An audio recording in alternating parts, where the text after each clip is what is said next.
Hey, what's up, everybody? I'm Divya. Welcome to Visual Vibes. In this Python course, I'm gonna teach you everything that you need to learn to start coding with Python. This course doesn't cost you anything, it's totally free for you. But if you would like to help me out, then you can increase its reach by hitting a like button, leave a random comment down below, share, and subscribe to my channel for more videos. Thanks in advance, and I really appreciate it. Without getting any delay, let's jump right in. Today we will see one of the most important and interesting topic in Python that includes types of comprehensions. So before I get started, I would like to tell you one thing. If this is your first visit to my channel or if you are a beginner to my Python course, then I would like to recommend you to check out the earlier sessions of this video first before you watch this video for a better and clear understanding and to follow some sequence. So without getting any delay, let's get started. First of all, let's see what is this comprehension in Python. So comprehension is nothing but it's a simple way or compact way for building the collections that includes lists, sets, and dictionaries using a single line of code. Like whatever the comprehension code we are going to write to build a connection, that always go in a single line of code. So that's why we are calling this way as compact way for building the collections. So collections includes different data types that includes lists, sets, and dictionaries. Now let's see what are the different types of comprehensions in Python. We have list comprehension, set comprehension, dictionary comprehension, and generator comprehension. Now let's talk about list comprehension. So comprehension is nothing but it's a simple way of creating a collection. List comprehension means it's a concise way or compact way of creating a list simply by applying an expression to each and every item that is present in an iterable with optionally applying a condition. And the syntax is as follows. So this list comprehension is usually enclosed in square brackets. So inside these square brackets, first of all, it starts with expression, whatever the expression that we want to apply for each and every item in iterable. So we need to give that expression followed by the for loop for iterator, which is item here, like any variable, whichever with which you want to iterate in iterable, you need to define the variable name and in iterable.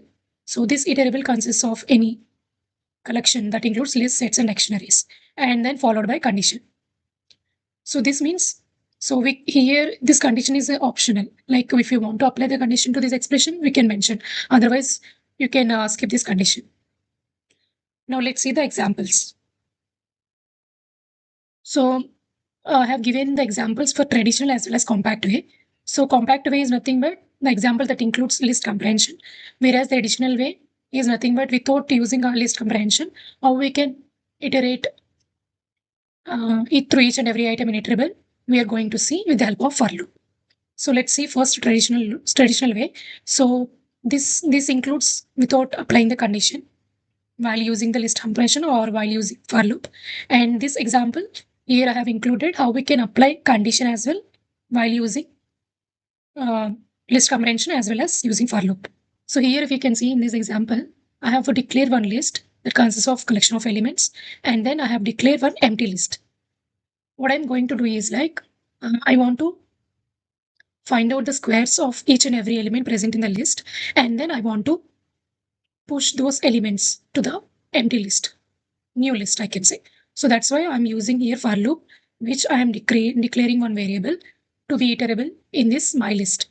So this my list is an iterable, and we are going to like Python is going to iterate in this list using this iterator. So inside this for loop, what I'm going to do means like I was appending each and every item by calculating the square of that particular number in that list. So like this, I was iterating through each and every item in that iterable using the for loop, and finally I was printing the squares of that new list. So this is the traditional way. Like if you don't want to use the list comprehension, if you want to go with some lines of code, you can very well go with this traditional way. For suppose if you want to go with a simpler way, which you can write the code in a single line, then you can go with list comprehension. So here is the example. Here also I declare the same list with a collection of 4 elements in it, and then I have declared one variable that is holding the result that is going to give by this list comprehension. So this is the list comprehension which I have declared in the inside square brackets. So inside the square brackets, first of all, the syntax followed by expression, right? So here I was given one expression where I want to create or calculate the squares of each and every number present in the list. So here I have given asterisk asterisk 2. That means each and every item which is going to be iterable in this list, it will take that item which is a num, and then it will get squared of that number, and then followed by for item or any variable in iterable. Here iterable is my list. So like this, you can make use of list comprehension by list comprehension including expression followed by the for loop, iterating through each and every item present in that particular iterable. And finally, I was printing the squares. So here is the output. So if you can see these two examples gives the same output, but whenever you compare these two with each other, so here you can see here you have 5 lines of code. So here you have only 3 lines of code. So forget about this definition and declaration. Like here you have 3 lines of code only, right? Like here you can see inside the for loop, we are iterating and then we are giving the expression. Here we have 2 lines of code, particularly I can say when it comes to this main part. But here you can see in 1 line of code only we have declared each and everything. Like we have a declared expression that is gonna apply to each and every item present in that iterable. So like this, we can make use of the simpler way of expressing or defining the lists using the list comprehension. So the output of this list comprehension is always list, because list comprehension is mainly used to create the lists by applying expression to each and every item in present in that iterable. Now see, like here, if you can see, we have not applied any condition. If you want to apply any condition for that expression, then you can go like this. So same expression example I have taken, but you can compare these two, but both are same. But what I have did here is I just applied one condition here. So I want to find out the squares of the numbers only for the elements which are divided by 2. So that's why I applied the condition here like this. So inside the for loop, I have given the condition like if num divided by 2 is equal to 0, then only I'm going to find squares of that number by iterating over the list. So here is how you can make use of for loop by applying the condition to it. So now, if you want to apply the same condition in list comprehension, how we can do means like these both examples are equal only, same only. But if you can see in this fourth line, both are same, but I have added extra one condition at the end of the list comprehension. So inside this, after for loop, I have added condition like if num divided by 2 is equal to 0, the particular number divided by 2 equal to 0 only, then only I was creating the squares or calculating the squares of that particular number. So here in these both examples, outputs are same, but this is how you can apply the conditions to the list comprehension. So this is all about the traditional and compact way of using simpler expressions in list comprehension. Now let's see other types of comprehensions. So next one is set comprehension. So list comprehension is nothing but it's the way of creating lists. So similarly, set comprehension is the concise way of creating sets, which is an unordered collection of unique elements. Sets itself gives us the unordered collection of unique elements, right? So set comprehension we can use whenever we want to create any kind of sets. So this is how the syntax is. List comprehension is all in the square brackets, whereas sets comprehension is in the flower brackets we need to define. Same syntax remains same for both, like that includes expression followed by the for loop that is gonna iterate through each and every item present in that iterable, followed by the condition, which is an optional. Now let's see the example of set comprehension. So here you can see the set comprehension in which I have initially declared one list. So I want to iterate through each and every item in this list, and then same I want to find out the squares But how again? But I want to do it with using. I want to create set finally. So that's why I'm going with set comprehension. So here you can see in the third line, I have declared one variable that includes the expression inside this flower braces like this. So the syntax is like first followed by the expression. So the expression is x into 2, x in asterisk s2 asterisk followed by 2. That means it iterates through each and every item. So that item is uh, represented by x here, and this x, every time this x, I want to find out the square of this um, element present in this list. So like this, I have defined the set comprehension inside the flower braces like this. And finally, I have printed the squares, which will give the output like this. Here you can see, if you can see in the list 1, 2, 3, 4, like if you square that number 1, first of all, whenever if you square the number 1, like the output is 1, right? So in the output also, 1 should be there first. But here you can see 16 value 16 is there. That means it is squaring that number, but it is giving unordered collection of elements finally. So that's why whenever we have a requirement of creating sets, which is an unordered collection of elements, then you can go with set comprehension. Similarly, now let's see this dictionary comprehension. So dictionary comprehension is also a simple or concise way for creating a dictionary which holds the collection of key value pairs. So dictionary itself is a collection of key value pairs, right? So this is the way if you want to create a dictionary. Now let's see the syntax. Syntax changes a bit here since the dictionary consists of key value pairs. So here this syntax will go inside this flower braces, followed by the key and value, followed by for loop, applying some conditional, which is an optional. So here the key, whichever we want to specify, we need to specify the key, and we need to specify value for that particular key, followed by the for item and then condition. And whenever you see the dictionary here, dictionary comprehension example here same I have declared one list, and then the third line I have created one dictionary comprehension inside the flower braces. So first of all, I need to define the key expression. So my key expression or key is x, and followed by expression is I want to find out the squares of the particular number by iterating through each and every item represented by x in the iterable, which is my list. So this is how you can declare the dictionary comprehension by defining key expression along with the value expression, followed by the for loop, iterating through each and every item in that iterable.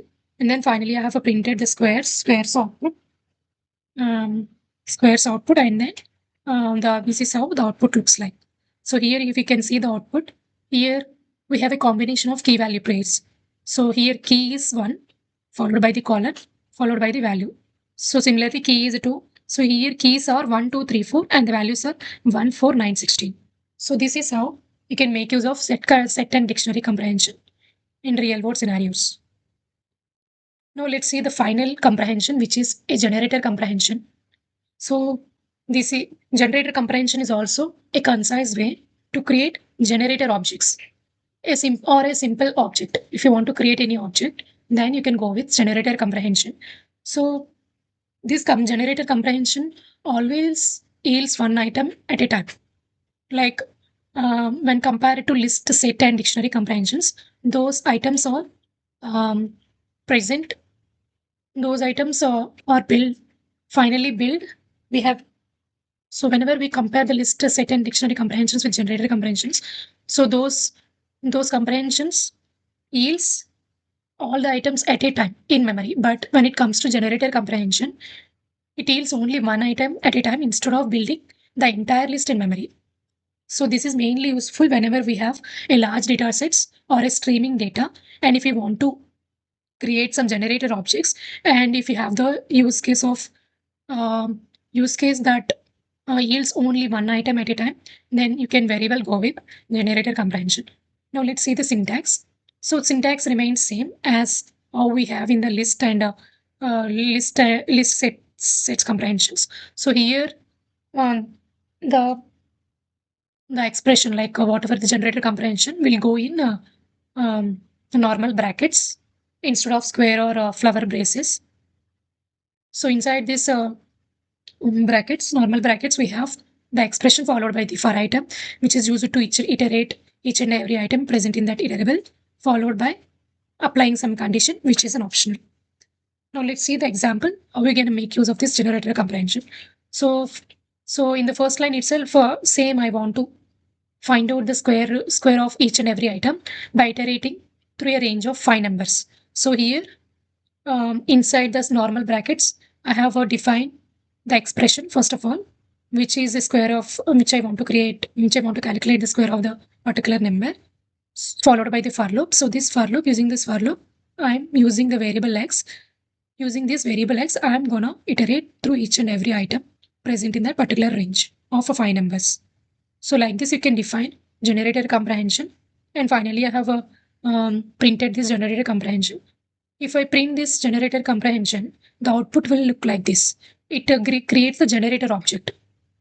It's an object reference. Like finally, whenever if you want to print the generator comprehension output, it will give you the generator objects because generator comprehension itself used to create the generator objects.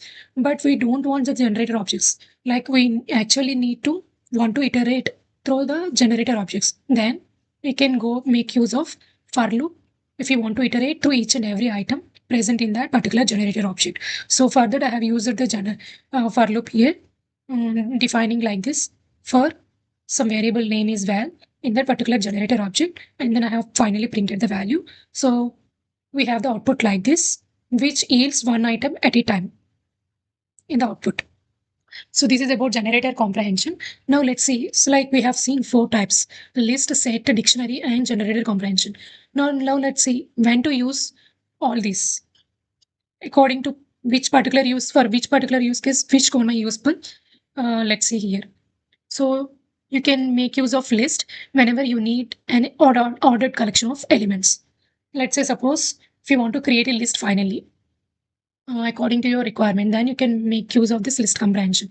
Otherwise, if you want to create some unique elements which are unordered, then you can go with set comprehension.